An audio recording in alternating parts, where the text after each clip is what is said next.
Welcome to the Jewish Education Experience podcast with your hosts, Yasmina and Ari, who will be uncovering gems of wisdom with Jewish educators from around the world. To our audience, thank you so much. We really appreciate your support and we appreciate you sharing our podcast with others also. Please consider supporting our podcast financially by contributing via Zelle, jewisheducationpodcast@gmail.com, or by joining our Patreon community, www.patreon.com/Jewish Education Experience Podcast. And to all of you Jewish educators and students of Jewish education around the world, chizchu ve'imtzu. May you be strengthened and encouraged in your holy endeavors. Please remember to hit that subscribe button so that you'll be notified whenever we post a new video. The views, thoughts, and opinions expressed in this podcast may not necessarily be those of the hosts. Our guest today is Rabbi Aaron Horn. And Rabbi Horn is the Associate Principal of Kohelet Yeshiva High School in Marion Station, Pennsylvania. He earned his BA in biology and also his smicha from Yeshiva University. Previously, he served as director of middle school NCSY in New Jersey and as a rabbinic intern at the Herzliya Adas Yeshurun Synagogue in Winnipeg, Manitoba, Canada. Rabbi Horn has taught Gemara and Tanakh to adults and children alike, and he continues to do that over there at Kohelet. Hello, Rabbi Horn. Welcome to our podcast, and thank you so much for being with us today. My pleasure. Thank you for having me. It's really our pleasure. Before we dive in, I have to ask you, how was it living in Winnipeg? Okay. So I didn't actually live in Winnipeg. I was a rabbinic intern there. I was out for about one Shabbos per month.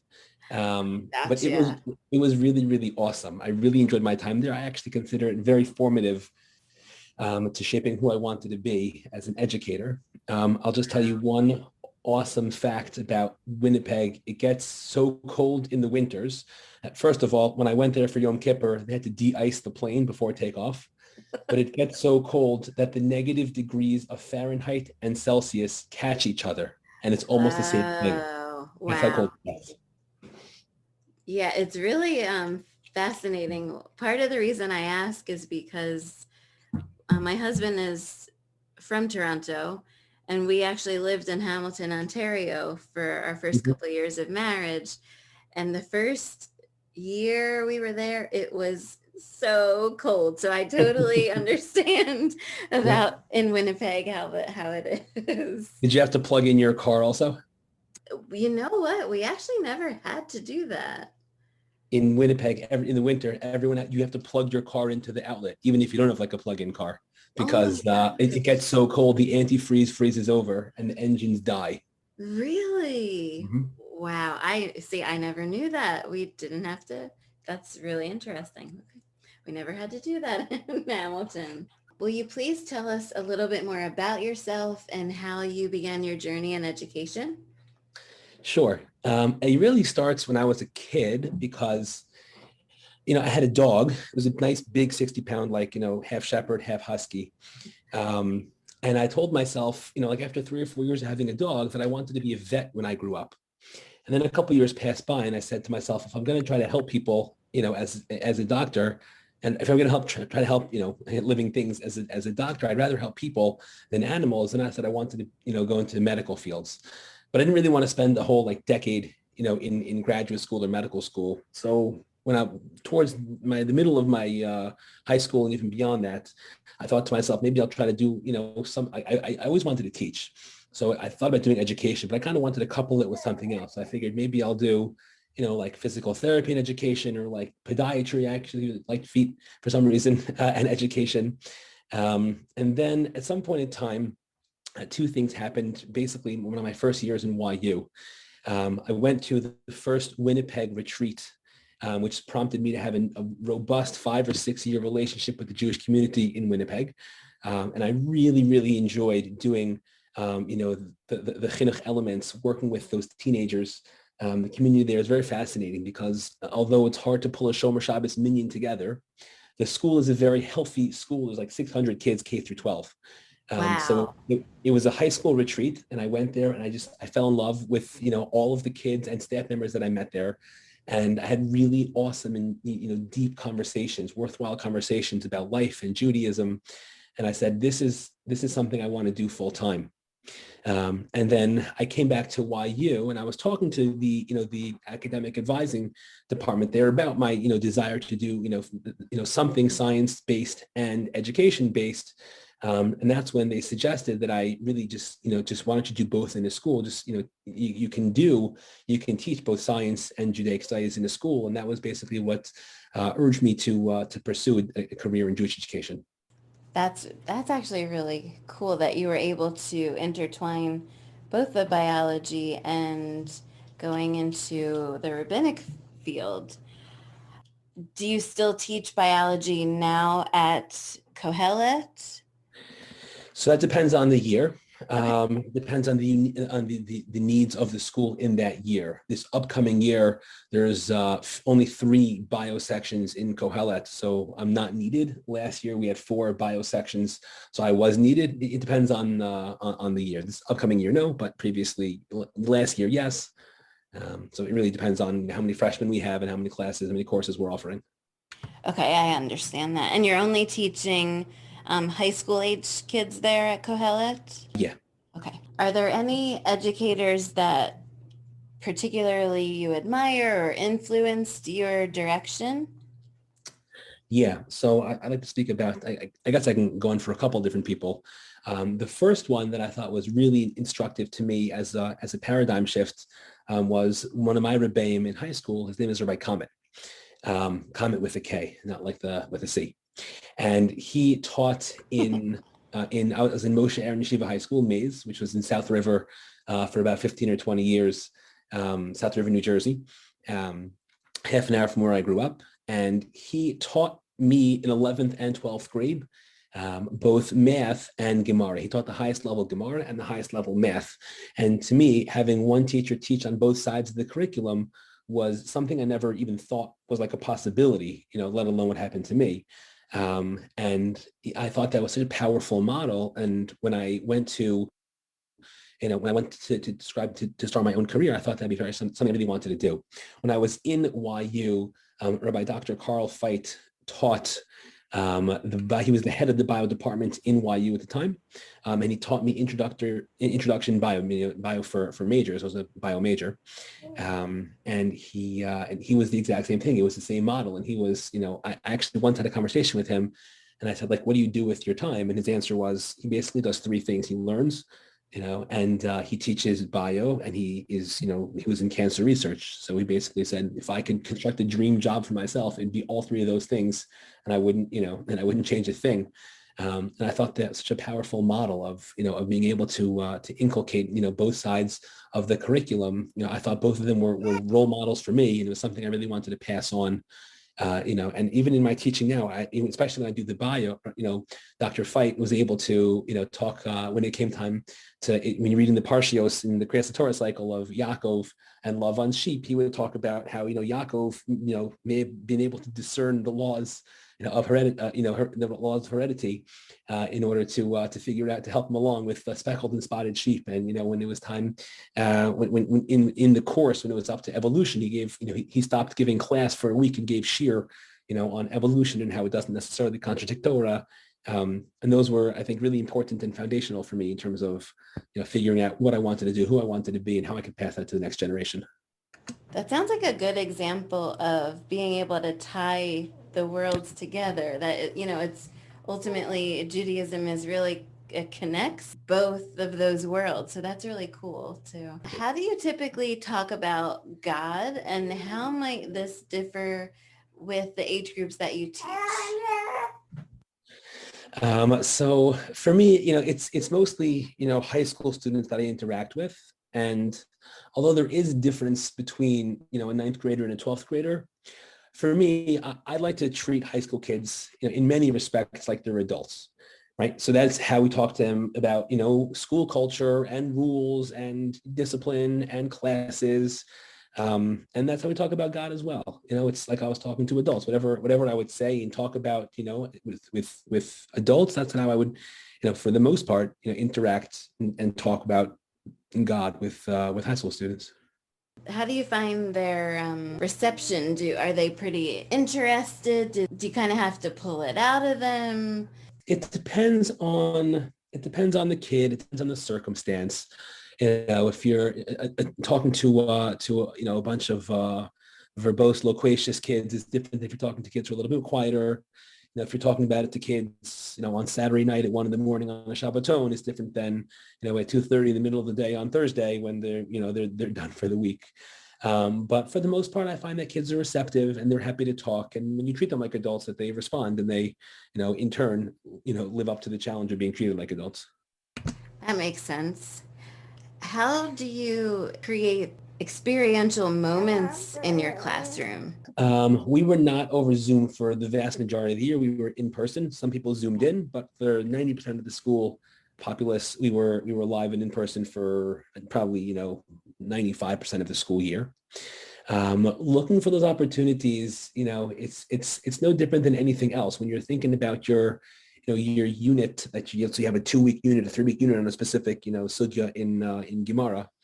And you're thinking about, well, what are my opportunities to teach textual skills? What are my opportunities to teach religious growth? Part of that conversation, part of that prepping is what are the opportunities for deep, relevant, meaningful conversations that you can have with students, and what are the areas you can talk about, and you can when can that how can that springboard into the larger conversations.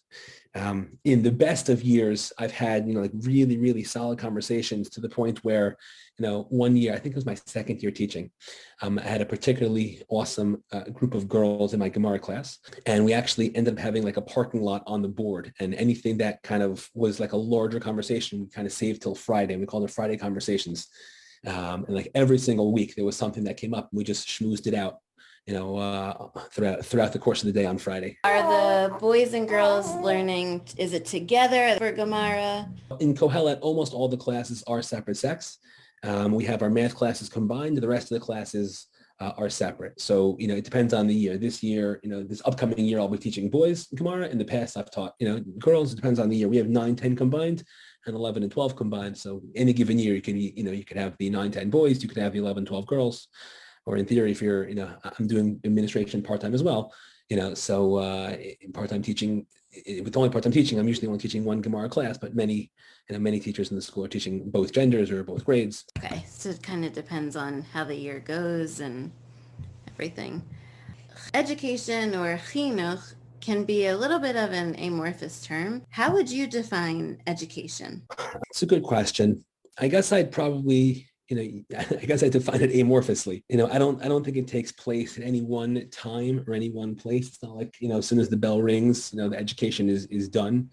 The Gemara in Brachos talks about, sitting at the feet of Talmidei Chachamim, basically, just putting people in an environment where they can absorb, like through like a sponge, absorb anything that's, coming at them. So I think education is really any environment in which learning can happen, which, granted is a very broad definition, but it's particularly inside of a classroom when you have high school age students who are watching and observing every single thing you do. Education can happen at any time and in almost any place. In fact, in Gemara, there's a concept that if someone says halacha to be A, but someone else tells a story where a different rabbi, did B or not A, and oftentimes the story that is quoted is given more reverence, is given preference over just a statement because somebody said it. And that's really instructive as to what they really felt strongly about it. So the Gemara was well aware that students are watching teachers at all times.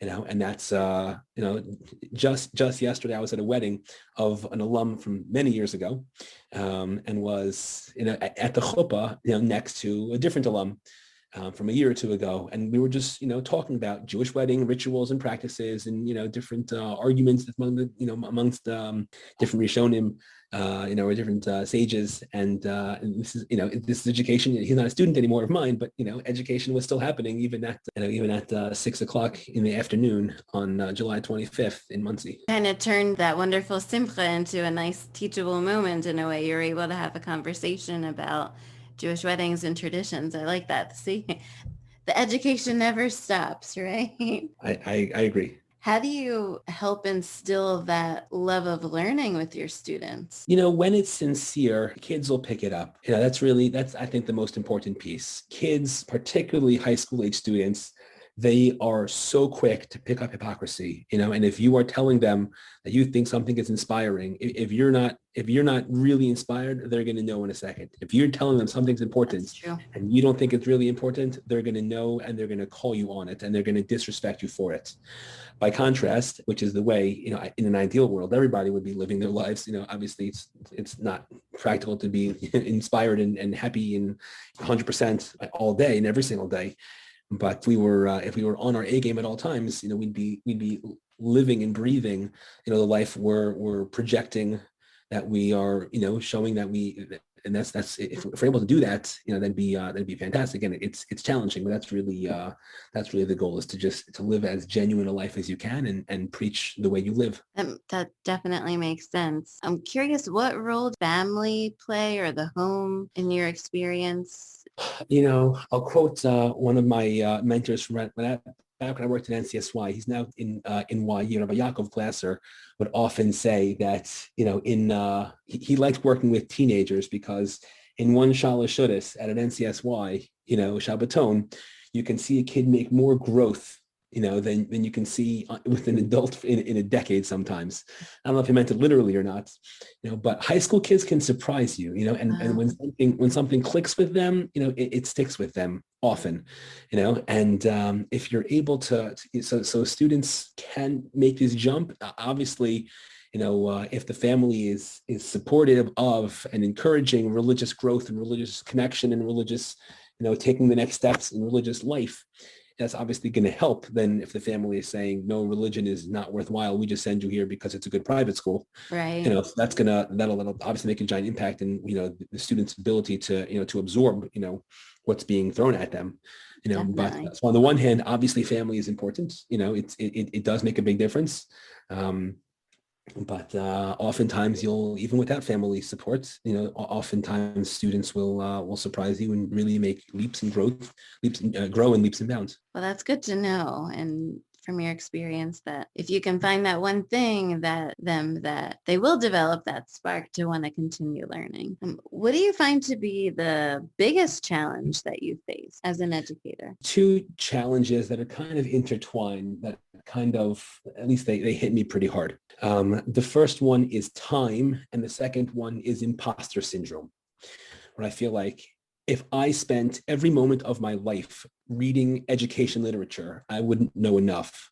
If I spent every second of my life learning Torah, I still wouldn't know enough of that.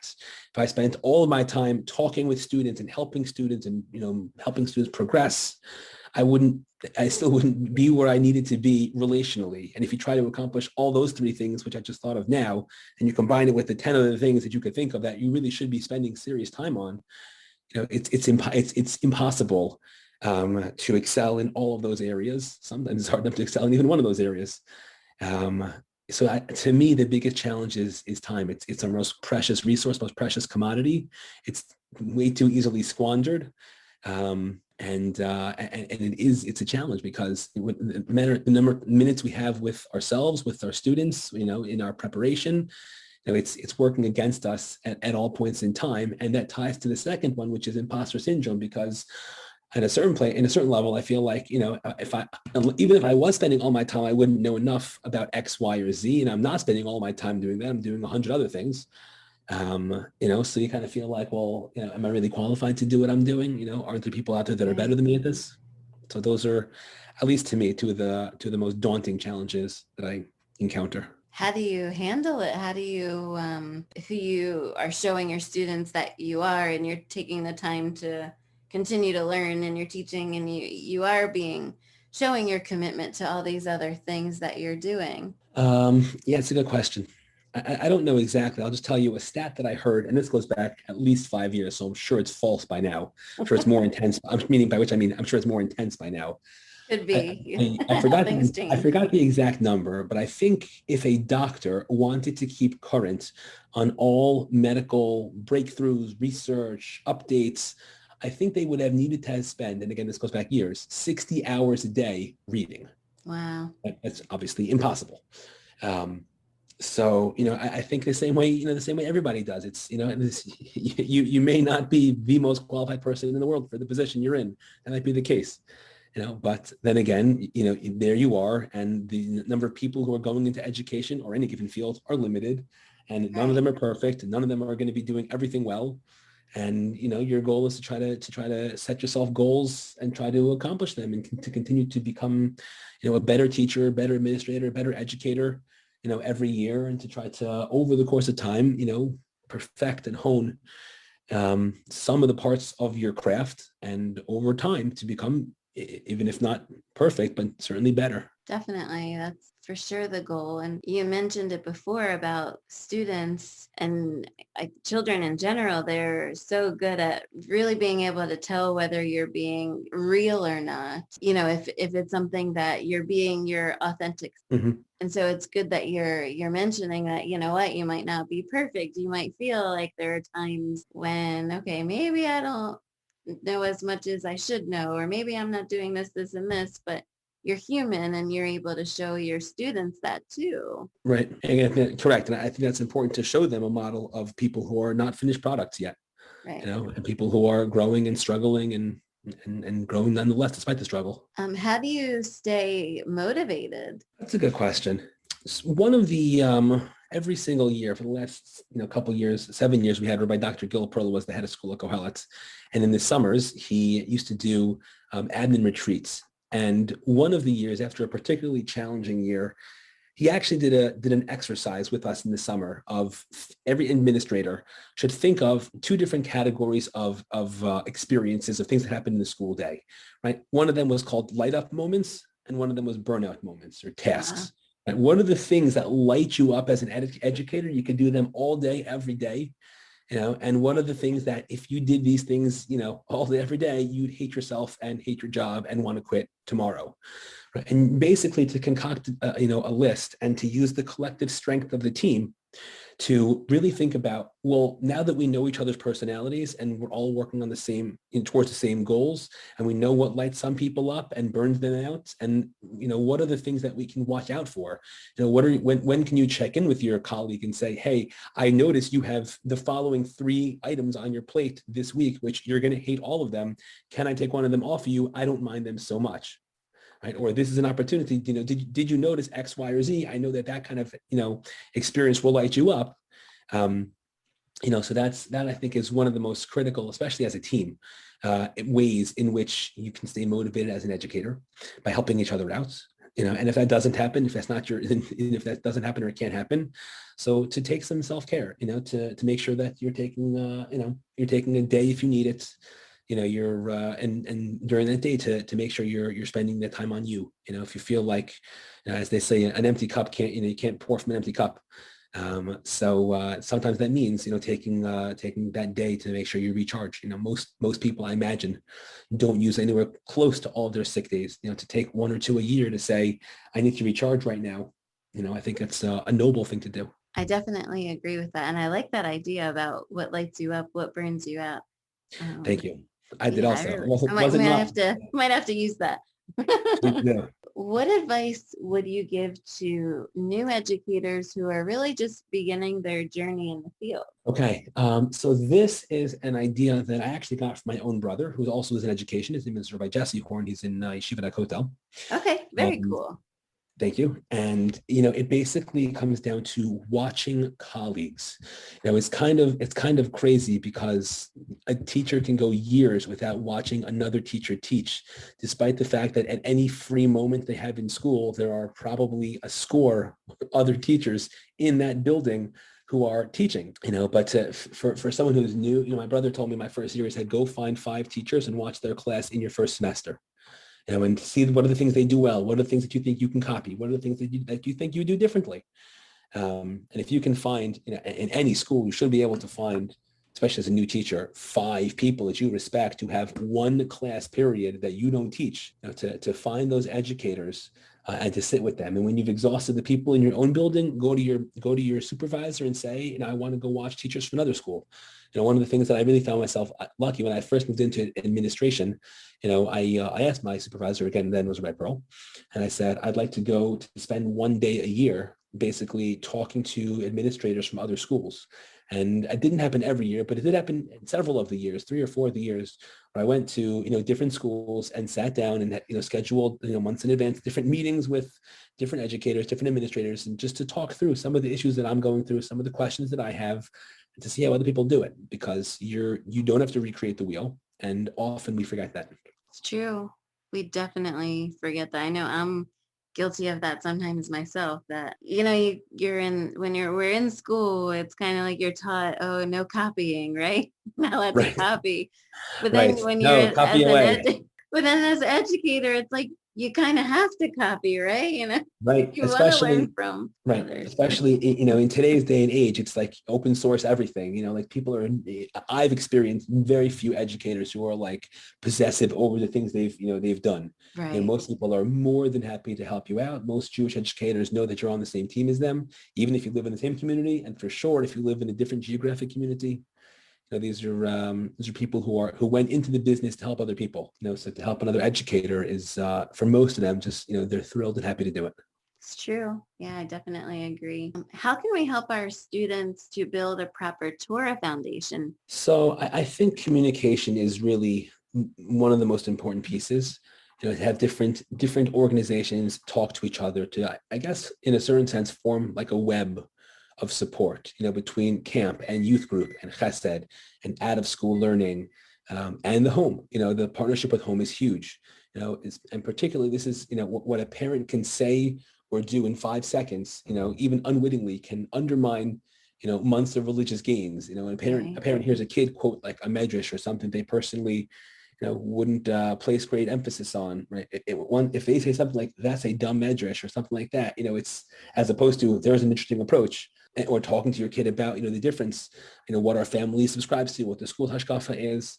Those are opportunities, those are moments where you have the opportunity for real partnership. And sometimes the opposite happens. And it's a chaval, because you can really, it causes erosion very quickly.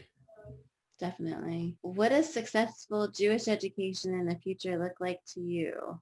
I do want to answer that one, because I think it's really an important question. There's a maxim, which is a famous maxim, which is love what you do and you won't work a day in your life. That I like that. Well, unfortunately, I was talking to adults, and students don't really have a choice of whether they're going to be in school or not. But I think there's a lot you can learn from that, right? So when you're setting up a system for kids, it's really not that different, right? If you can give them a experience that they like, then they won't feel like they're working either. If you have inspired educators, if you're working with teachers, right? Everyone has had a home run teacher, a class that is awesome, right? Even if it's hard and stressful. True. Right? A teacher that believed in them, connected with them, class was inspiring. Right? And often, even if you're working hard, it doesn't feel like you are. You feel like it clicks, it makes sense. And if we can do that, if every class was like that, we'd be sitting pretty in any given school. I think is the first part. And the second part, I think, is, it's kind of an acronym I've developed over time, which is, I call it, when our schools are brimming Judaism, and the BRIM is actually an acronym for BRIM, which is, if we can showcase a religion which is beautiful, relevant, inspirational, and meaningful, right, then we're going to win. That's how we win. If it's just whatever it is, if that's just a class, it's another class. Okay, that's not great. Right? Obviously, it can't happen necessarily in every single Chumash class, right? But if we're asking ourselves, are the lessons that we're preparing, is the content that we're going to discuss, the messages that we're giving, are they meaningful? Are they relevant? Are they inspirational? Right? Because that's, unfortunately, the rest of the world is grabbing their attention. If you're going to present a boring, outdated, archaic view of Judaism, so that's not going to be a successful model of education. Right. By contrast, if you can show if you can demonstrate a beautiful, relevant, inspirational, meaningful lifestyle when one commits to authentic Judaism, All of a sudden, that's a different story. So now I have to ask you this bonus question. How do we do that? How do we, our lifestyle, this is beautiful and relevant and inspirational and meaningful. How do we convey that? So that's a hard question. It's an easier question to answer, but a harder question to do. Right. I think a lot of it ties together, right? If you have educators who are motivated, who are not burnt out, who understand, their role and how they can achieve it, who are working towards becoming better, I think we get a lot of the way there. Again, it's hard to keep the view of the forest when you're working one tree at a time, through the course of a November or a December or a February or a March, but if we take a step back and we think about what are we here to do, right? And the answer most likely is not teach Bamidbar Perek Gimel. Right? If we think about like we're here and there are students and many of them will leave our halls and never have formal Jewish education again unless we make them want it. Right. Maybe make them want is a bit too hard, right? Unless we can show them the beauty of it. Right. And if we can show them the beauty of it, so then they're going to want it on their own. It's true. Again, it's not necessarily an easy thing to do. Everyone will do it better and worse at different days, weeks, months of their year, even years of their career. But I think that to me is a path towards successful Jewish education. Well, I hope that it can inspire other educators to want to do that and to continue to do that so that we can have continuity and continue to inspire Jewish children to want to continue to be Jewish. It's definitely a challenge. That's the goal, though. That's the goal, for sure. Well, Rabbi Horn, thank you so much for joining us this evening. We really appreciate you taking the time to speak with us. We definitely learned a lot from you. Oh, it is my pleasure. Thank you very much for having me on the show. I appreciate it. Keep fighting the good fight.